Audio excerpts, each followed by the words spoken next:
Good afternoon. My name is John Ragosta. I'm a historian at the Robert H. Smith International Center for Jefferson Studies at Monticello, and we're so glad that you could join us this afternoon for this live stream talking about the legacy of religious freedom. Now, at Monticello, we often think about religious freedom in Jefferson, and Jefferson writes the Virginia Statute for establishing religious freedom. James Madison uses that as a foundation for creating the First Amendment. And then that really becomes a foundation for our understanding of religious freedom for the next 200 years. But we still are arguing about religious freedom today. And today, our guests, I think, are going to talk a lot about modern challenges, contemporary issues involving religious freedom. So let me introduce our guests. First, we're very pleased to have Holly Hollman. Holly is the General Counsel and Associate Executive Director of the Baptist Joint Committee on Religious Freedom. For those of you that don't know, the Baptist Joint Committee has been around it's going on 100 years and looks at religious freedom issues before the courts, Congress, administrative agencies from a distinctly Baptist and Jeffersonian perspective, looking at that very historic link between the religious dissenters in Jefferson in the 18th century. Holly is also an adjunct professor at Georgetown University Law Center and co-hosts the Joint Committee's Respecting Religion podcast. She has a BA from Wake Forest and her law degree from the University of Tennessee. Our second guest is Michael Cheuk.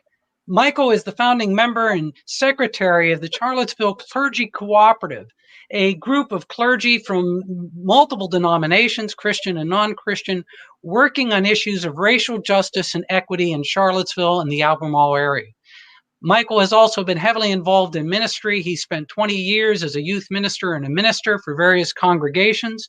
He has a BA from Rice University, his Southwestern Baptist Theological Seminary Master of Divinity, as well as a PhD from the University of Virginia.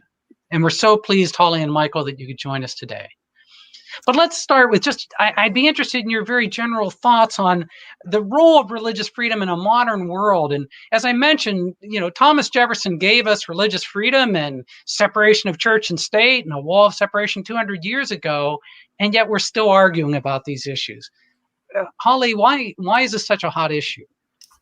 Thank you, John, and thank you, Monticello, for hosting this conversation today. Well, I think we've sort of always fought about religious freedom.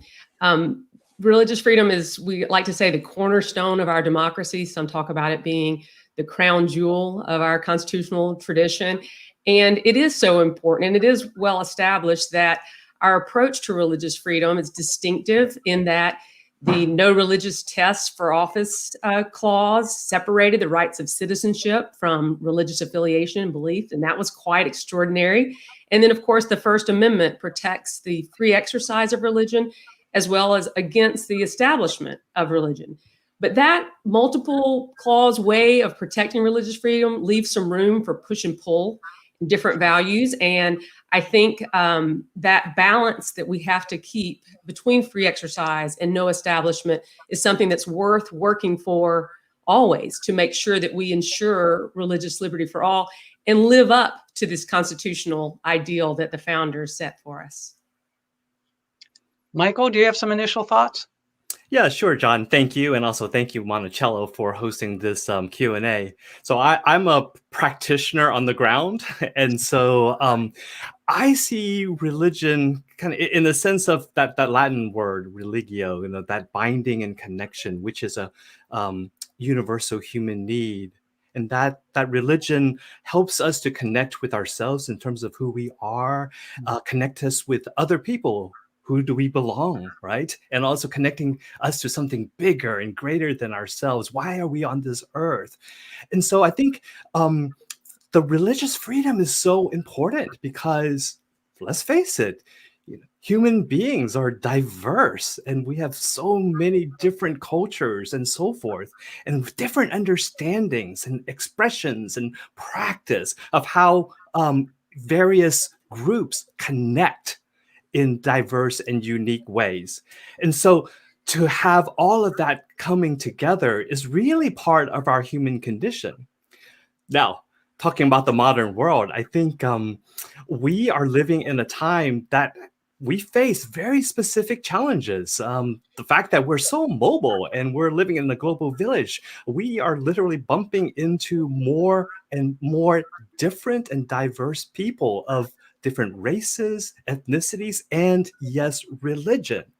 And so religious freedom in the modern world is a commitment to acknowledge and to honor and to celebrate the divine, or just plain human dignity and freedom of conscience in each individual. But then, if I may continue, in the modern world, some sociologists calls that we have a disenchantment in this world, where dimensions of human life regarding just life at all, we kind of lose a sense of mystery and paradox and beauty and love and joy. They don't usually fit into the metrics, right, of how things are good or well. And I think religious freedom provides the condition in which the full breadth and the depth of human existence can be experienced. So all in all, I think it creates a deeper richness, almost an ecosystem, whereby we can learn one another to connect to ourselves, to one another, and to something that is much greater than ourselves. Yeah. I think, Michael, I think it's interesting. It's very Jeffersonian in a sense. People often ask why Jefferson spends so much time on religion. He really studies religion. He studies comparative religion. And this idea of something beyond himself is very important to him. And he thinks it's important to everybody. So that's why these issues, as Holly says, it's with us because it's important to some extent. Well, let's get down to something very contemporary, very recent. We just had an inauguration of a new president this past week, and anybody who is watching any of that proceeding, you see a lot of religious references from President Biden's oath of office, where the chief justices have for a number of years, wrongly I might add, included "So help me God" in the that's not in the Constitution. From the singing of "Amazing Grace" to Joe Biden's reference to religion and God in his comments. How do people react to this use of religion sort of just in modern conversational views? Holly, do you have, and I should add, the Jefferson perspective. Jefferson is very interesting in this regard because Jefferson says that it's a violation of the Constitution, violation of the First Amendment, for he as president to issue a prayer proclamation saying that everybody should pray because the country's in a crisis. But he prays in both of his inaugural addresses. So I think that's a great point, and some of the confusion that people would have until they stop and think about how we protect religious freedom. So the religious freedom is protected in the Constitution and does not allow the government to have official acts to pass religious laws, and should not lead in religious acts. Now, the inauguration, we sort of make a special, we kind of treat differently. It's an expression and celebration of a change in government, and the songs and prayers and poems that are recited during inauguration kind of reflect the personal preferences of the president, and in some ways express just the fact that we are, in many ways, at least a large, some majority, maybe starting to be less of a majority. Yes, less. Have religious interests and beliefs, and that is a thing that brings them together.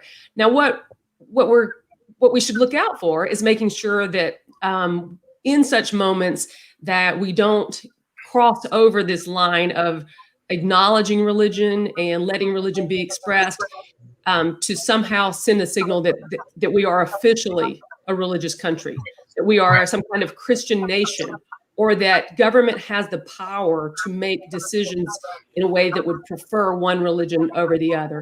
So in a way, inauguration is kind of a special time of celebration where it would make sense to see some religion. And at the same time, it should raise questions about whether or not you overdo it in ways that are presumptuous and can actually be damaging to those religious traditions that are on display. Right. And Jefferson makes very much that distinction, that there's a difference between an official proclamation and his personal statement. He happened to be president, but his personal statement. Well, Michael, you deal with an interfaith community. Do they see these issues in a different way?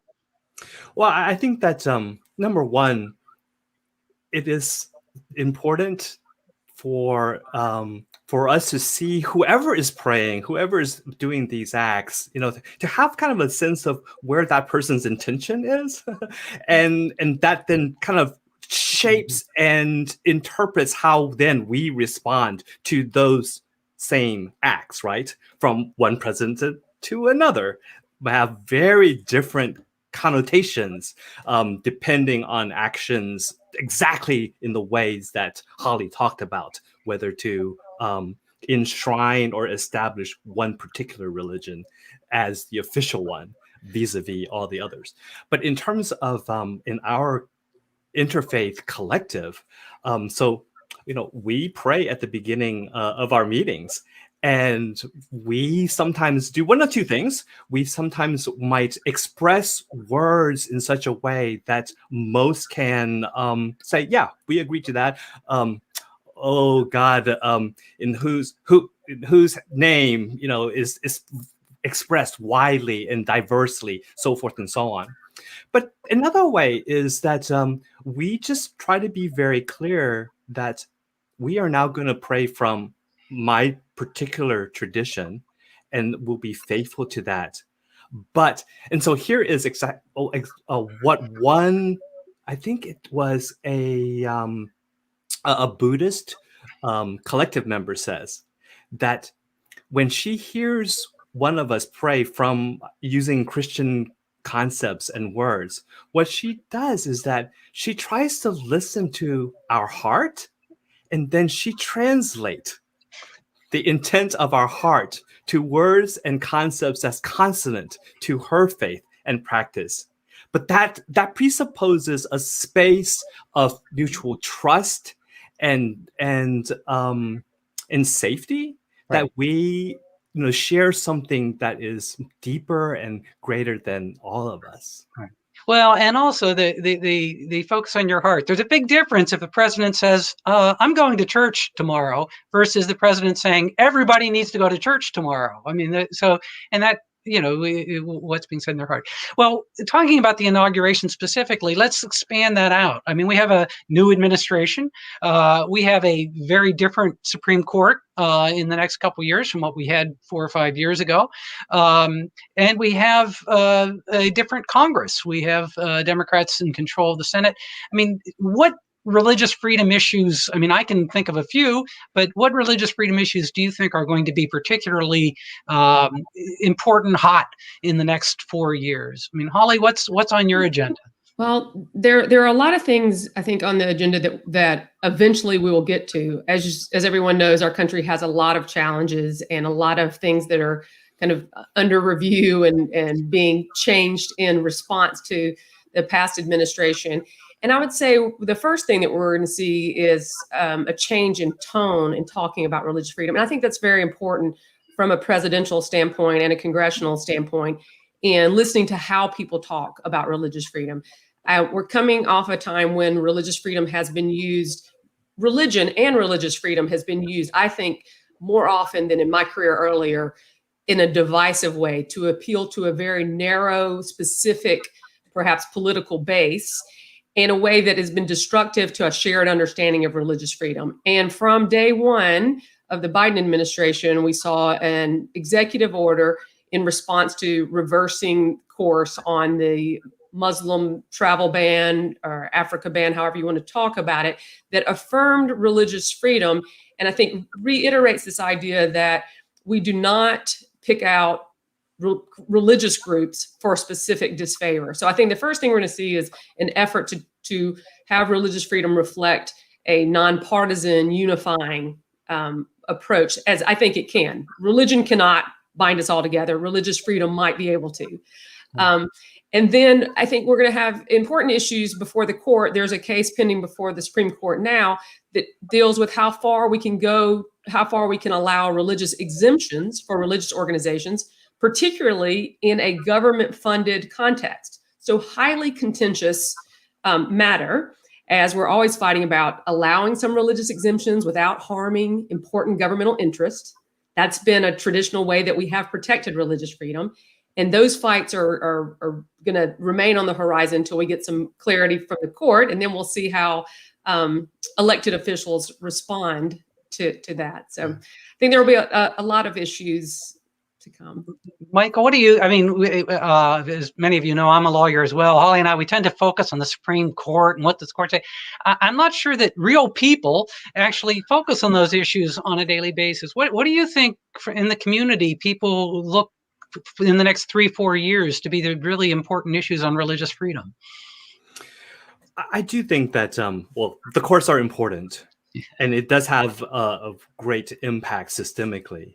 I think for those who are, folks in the pews, so to speak, top on their mind probably is, are we still able to live and work and worship and pray in the ways that we have been accustomed to? And that can cut both ways, because I think for a certain group, I'm just going to name it, like white Christians, society has in some ways like privileged the white Protestant Christian way of practicing, of preaching, of praying, even in the public sphere. And so a perception of losing those avenues of expression of their faith would feel like to them a overall loss of their religious liberty. And that is in tension with, as we've mentioned before, the increasing diversification of the various populations and ethnicities, and yes, religions in our country. And so I think now folks want to have a voice in the public sphere. They want to be able to live out.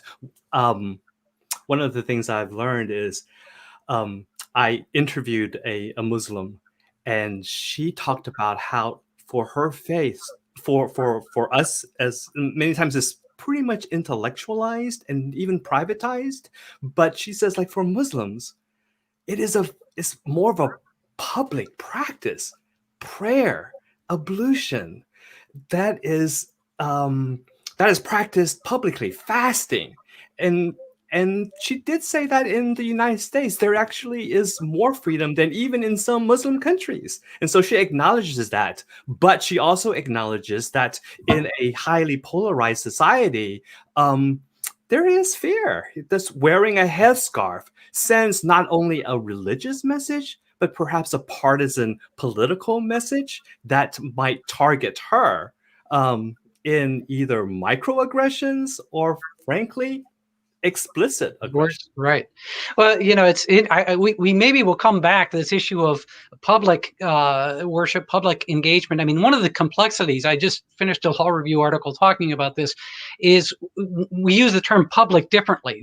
Sometimes we say public and we mean governmental, and there's very different from governmental engagement in religion versus a person, whether Muslim or Christian, praying publicly. But actually what caught my interest was both Holly and you. Holly alluded to the change in the demographics, religious demographics in this country. We talk about this a lot politically. There's a major shift in American demographics over the last 30, 40 years.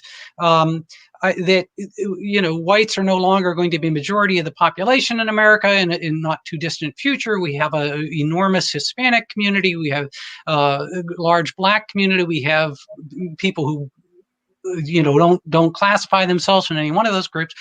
We're seeing the same thing in religion. And, it wasn't too many years ago that white Christian evangelicals were a majority of the entire U.S. population. And so, Michael, your suggestion is sort of interesting, that as the demographics shift, it creates concern for some people, fear, that when you've always been a majority, suddenly somehow things seem different. You may have had the luxury of not thinking about what religious freedom really means and how it was protected, and you may have benefited especially because of your place of privilege. And I think the challenge is to think about that and stand up for religious freedom for all, as opposed to reacting in a defensiveness, claiming persecution, and perpetuating a myth of religious freedom that really is a kind of Christian nationalism or white privilege. Right. That I have freedom so long as, and by the way, this is also historic. It goes back in 1784. What led up to Jefferson's Virginia Statute was a proposal to fund Christian ministers. And, it was the defeat of that kind of a proposal that would have made America in many respects a Christian nation. Well, maybe one way to look at this is, how do non-Christians then, I mean, maybe Michael, you can start us. How do non-Christians in the community look at this issue of religious freedom differently? I had an opportunity to speak with my Sufi colleague and Buddhist colleagues and so forth. And to a person, Jewish colleagues, they say that for non-majority religions, religious freedom is so important, probably more important than I, who practice the Christian tradition, even recognize. And that there are just certain things just in everyday life, like a Muslim having to take vacation days in order to pray on Fridays. Buddhists and so forth, who during Christmas time, are greeted Merry Christmas, with the assumption that they will respond in kind, and they have to think like, "Oh, do I just kind of just let it go, get my receipt and walk out the door, or do they have to want to self-define and take that extra energy, right, and say, well, actually, I'm Buddhist," and so forth and so on.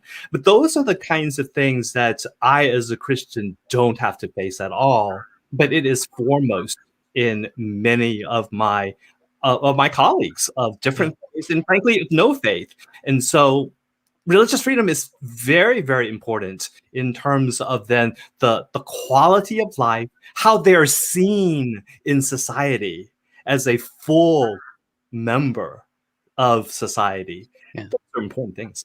So it's even more omnipresent. Hey, let's put a little bit of a twist on that. Holly alluded to the fact earlier when we were discussing before the live stream started that the Baptist Joint Committee comes from a Baptist tradition which is different perhaps from some other Baptist tradition. Of course, Baptists are very different generally. I mean, it's the nature of Baptist. But one part of that that's always fascinated me is the African American religious community. Because the African American religious community, and especially clergy, tend to be more conservative, we would think, on many religious issues. But I'm not sure that's necessarily true on religious freedom. I mean, Holly, do you see, African American clergy and religion viewing the issue of religious freedom differently? I think we're at a really important time where we should be listening and can listen and hear a lot of people expressing the different ways that they experience and understand religious freedom, including in different ways based on their racial experience. BJC is a coalition of Baptist groups coming together, and from our beginnings have had black and white, African American and European American Baptists working together, all claiming religious freedom for all. But how we've expressed that and what our interests and priorities have been, I'm certain there have been differences between these different constituencies.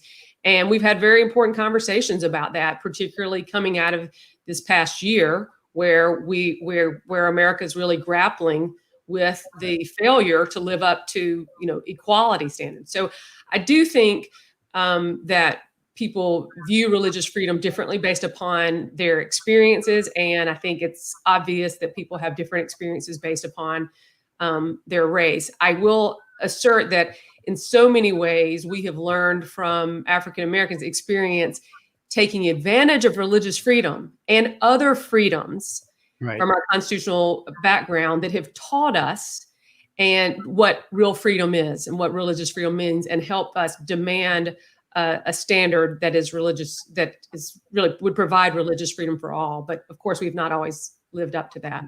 No. I want to maybe for some of our viewers explain a little more detail, I think, of what Holly's saying. She had mentioned earlier the critical issue of religious exemptions, that can you be exempted from a law because you say your religious beliefs don't allow you to do this. And give an example everybody will be familiar with. Can you refuse to bake a wedding cake for a couple and say that violates my religious freedom?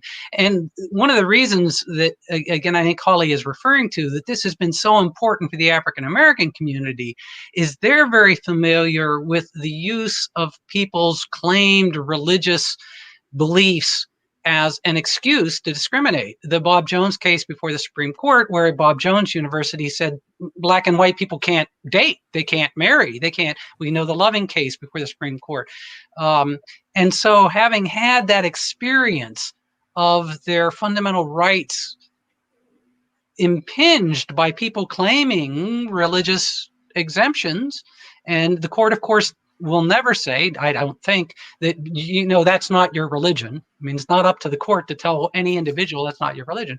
So, the African American community, I think, has been very sensitive to this issue of expanding religious exemptions. So yeah, we've had these recent issues, and I think that they're part of the reason that there's a lot of confusion about religious freedom. There's some anger about how people are using the term religious freedom, because when you have clashes between laws of non-discrimination on the one hand and claims of religious exemption that include religious objections to treating people in a non-discriminatory way, you have a real fight of rights, and we're in the middle of working that out and deciding how to accommodate religious differences without promoting a discrimination toward protected categories.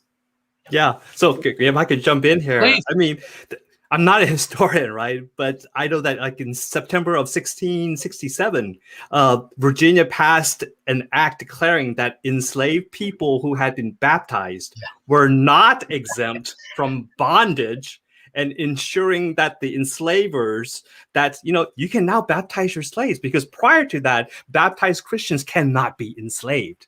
But now enslavers can baptize them, and they're exempt from ending their enslavement. So this is like from the very beginning of our country's history.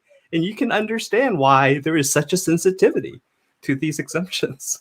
Yeah, Michael, it's a very good point that you go back to the very beginning, and the religion was tied into the issue of enslavement. And maybe, I'll take the conversation in a related direction. I mean, we talked about this a little bit earlier last week when we were meeting. The African American community, for so long, religion was the vehicle through which they could have some agency, to use a term that academics love to use, but some control, because they couldn't control other things, but they could control their church, and we've got a lot of implications from that, whether that's the African Methodist Episcopal Church that's formed as a way for them to control their own religion, into the modern era, that religious ministers are very active politically from the African American tradition, because it was the one thing they could control. Some of that, I guess, is by way of background. Again, Holly mentioned before the issue of Christian nationalism. Is there, to get us into a potentially difficult area, is there a relationship between the use of religion and racial discrimination and white supremacy? I mean, do you think, whether that's legally or Michael, on the ground, do people relate a religious factor to white? I mean, we saw, unfortunately, the riots in Charlottesville in 2017. Do people see a religious component to that? So I think so. Yes. And I think the more that I read about my own Christian history in the United States, the more clear that it is that there is not just complicity, but there is actual, construction of racial injustice by Christian leaders in America. And, I'm really grateful for scholars like Abraham Kendi and others who have delineated and highlighted those kinds of connections. And it still shows up today. I think and Michael, I'm sure you saw that on the ground in Charlottesville, and we saw elements of Christian nationalism on display on January 6th in the attacks on the Capitol.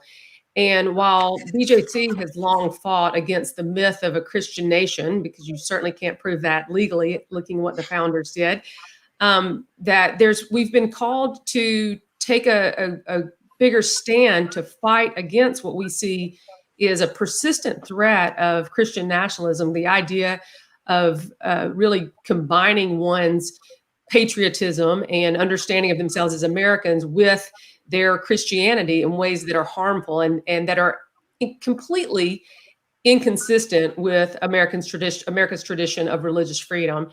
And in doing so, we were called to join others to actually have a campaign just to be clear about that, and started a platform called Christians Against Christian Nationalism that people can see, and people can talk about how, Christianity is so diverse, just that one religion. And in America, we have so many different religions and people coming from other secular and philosophical positions, and we're all equal citizens under the law and should have equal rights in bringing our needs to the government and advocating. And Christian nationalism is a direct threat to our ways of being citizens. And as Christians, it's particularly also threatening to how people understand our faith. So, and we acknowledge in that statement that Christian nationalism often overlaps with and provides cover for white supremacy. I mean, the idea that to say that we were a Christian nation and to realize that we are a slave nation, is something that is, should cause people pause if they are in any way acting to perpetuate these ideas of Christian nationalism. Yeah, it's interesting. Jefferson again talks about religious freedom applies to the Jew, the Mohammedan, the Hindu, the infidel of every nation. And whenever I talk to people about Jefferson and religious freedom, I point out there were not a lot of Hindus in 18th century Virginia when he's talking about that, but he understood that the nation was going to expand and that there were going to be peoples, and that, he didn't want us arguing about legally. I mean, we argue in our churches because that's what churches do, but he doesn't want government and courts argue, especially Baptist tradition. But he doesn't want the courts getting involved in telling people, you might recall during Mitt Romney's presidential campaign, there were people saying, well, Mormon's not really Christian. So we don't want that. But there is a definitional issue we talked about before that, what do you mean by Christian nation? If you mean the majority of people in America continue to classify themselves as Christian, that's still true. It may not be true 30, 40 years from now, but it is still true today. The largest group today, I believe, is nuns, people who say, I don't have a religious tradition. But if by that you mean there's some kind of legal involvement or some kind of legal, you're special before the law in any respect or have any special rights before the law. Well, no, that's a completely different issue. Well, Michael, we're going to run out of time before too long. And I don't know, I should have told people, we certainly, if you have questions, please feel free to send us questions or comments in the chat bar. We would love to see those. But maybe let's take this down to the ground level. What can people do at the community level, at the ground level, to promote a wholesome view of religious freedom, promote religious freedom, but to promote it in a way that is constructive rather than destructive? Yes, I think, isn't that the question of the day?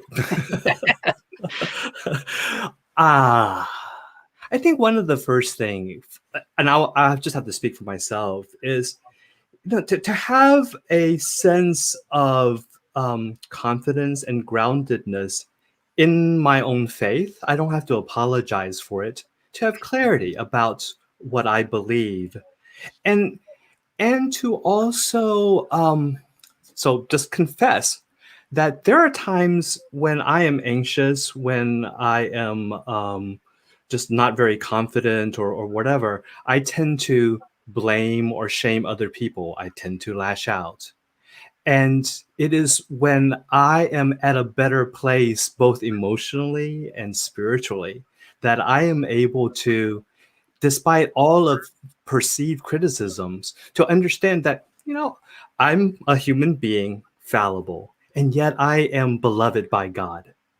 And from that place, that then allows me to have a greater capacity to be curious, to listen, to learn, to understand before being understood in terms of what my colleagues of other faiths believe or not believe.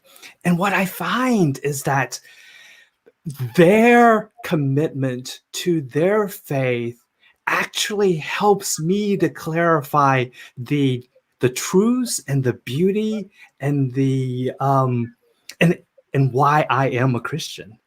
And so I think to the extent that we are able to see the full humanity of our neighbors of various faith or no faith, to have that posture of learning, to understand that we have more in common that unites us as human beings, and that the diversity that we have is actually a strength and not a weakness that can be used for the common good.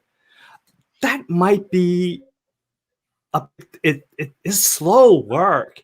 And I know that in meetings I'm just sometimes afraid of saying the wrong thing and then being slapped and saying that was bad. And so there's always that in the back of my mind, but I have a community which allows me to make mistakes and then is willing to call me out on it lovingly and to correct me and then to teach me. And then I do the same for them. And I find that has really energized us and allow us then to actually do concrete actions in our community in ways that we have not been able to before. I think the critical thing I think you're saying is just recognizing people's humanity and embracing others' humanity. It is interesting on diversity, Madison Federalist number 10, diversity is a strength. It's, that we've been confused for years, that we thought that everybody had to be homogenous, but that really American diversity is the great strength of our nation. Holly, not everyone's an attorney. They're not all going to be arguing these cases in court the way you're going to have the opportunity to do. What would you suggest just for folks in terms of what they can do about religious freedom? I really think there's another way of saying what Michael was saying about putting yourself in the perspective of someone else. We should be willing to fight for each other's religious freedom.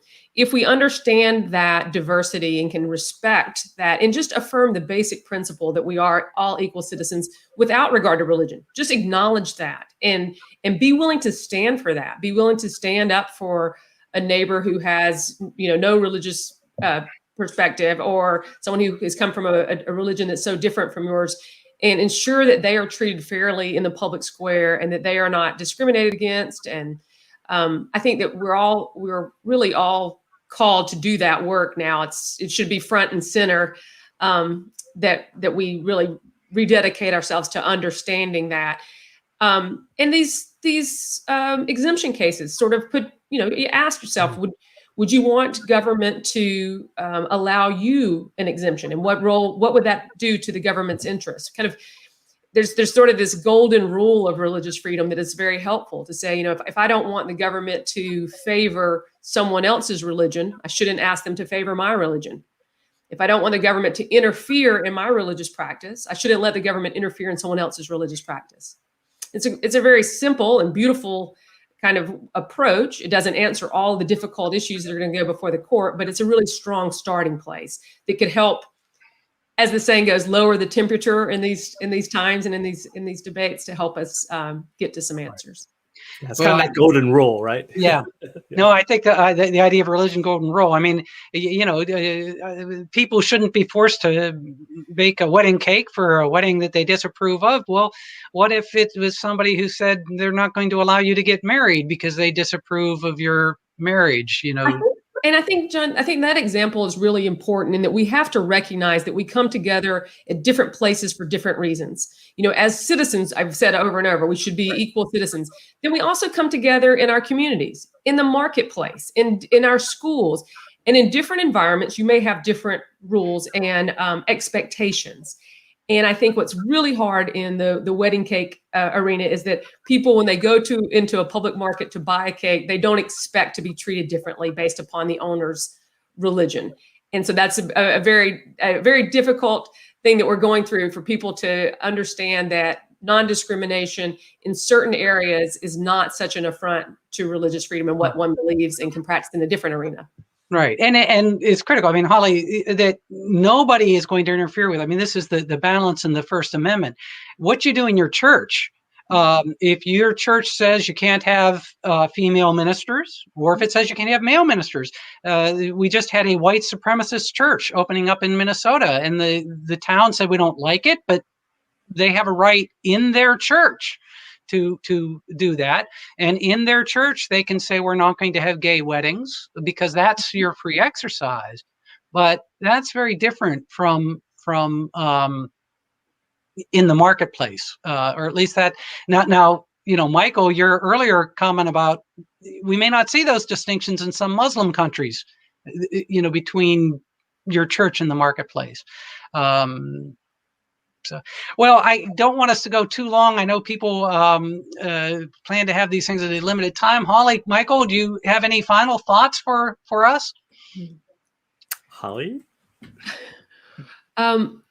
Well, as always, from BJC's perspective and the Jeffersonian perspective, we believe that going back to those first principles of understanding and appreciating people's humanity and individual conscience are important, and to understand that we're best protected when government keeps a safe distance from interference in essential religious matters, and a rededication to religious freedom for all, and to fighting and understanding Christian nationalism and fighting against ideologies that would harm our religious freedom is really going to be what continues to make us a strong country and improve our democracy. Thank you. Michael? Couldn't have said it better myself, Holly. But yeah, and on the ground, it's about relationships, and and it's hard, and yet I think the fruits of that relationship, from both within one's own faith tradition and then expanding it out to other faith traditions, and then seeing what we can be and do together, can be a beautiful thing for our whole community. And hopefully we can really practice religio, the connectedness and bindedness of humanity in the best sense of the word, because together we can be and do and flourish.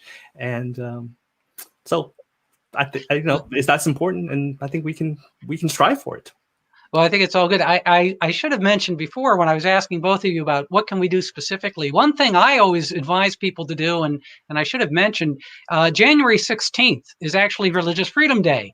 It's the day when we recall the adoption in Virginia of Jefferson's statute for establishing religious freedom. It should be January 19th, by the way, but that's a historic anomaly. But it's January 16th. And I always advise people on January 16th, read Thomas Jefferson's statute for establishing religious freedom. Jefferson, we all know, is pretty good with a pen. He writes well. The Virginia Statute, the preamble to the Virginia Statute, is perhaps one of the most beautiful, certainly one of the strongest statements of American religious freedom and American principles of religious freedom that you'll see anywhere. So I would certainly advise all of our listeners to take the opportunity, even if you didn't do it on Religious Freedom Day, take the opportunity to read Jefferson's statute. Jefferson himself thought that was a pretty good act, right? It was one of the three things on his epitaph. So, that's good. Yeah, he views the Virginia statute. In fact, the Virginia statute is amended slightly by the Virginia legislature before it's adopted, very minor amendments. But he still used to give people his version without the amendments because he thought his version was better. So Jefferson does have a bit of an ego on these things, but he thought the Virginia statute was pretty good. Well, thank you all for joining us. I hope you'll join us again on Thursday, on the 28th at 4 o'clock, where the Monticello is going to have a book talk from Greg May, his new book, Jefferson's Treasure, talking about Albert Gallatin, Thomas Jefferson's Secretary of Treasury, who, by the way, is the person in the statue in front of the Treasury Department. It's not Alexander Hamilton, it's Albert Gallatin. So on Thursday at 4 o'clock, we're going to be having that discussion. Again, it's free, and we hope you'll join us. But thank you all for joining us today on this discussion. And Michael and Holly, thank you so much for a discussion of the importance of religious freedom as we move forward. Thank you. Thank you, John.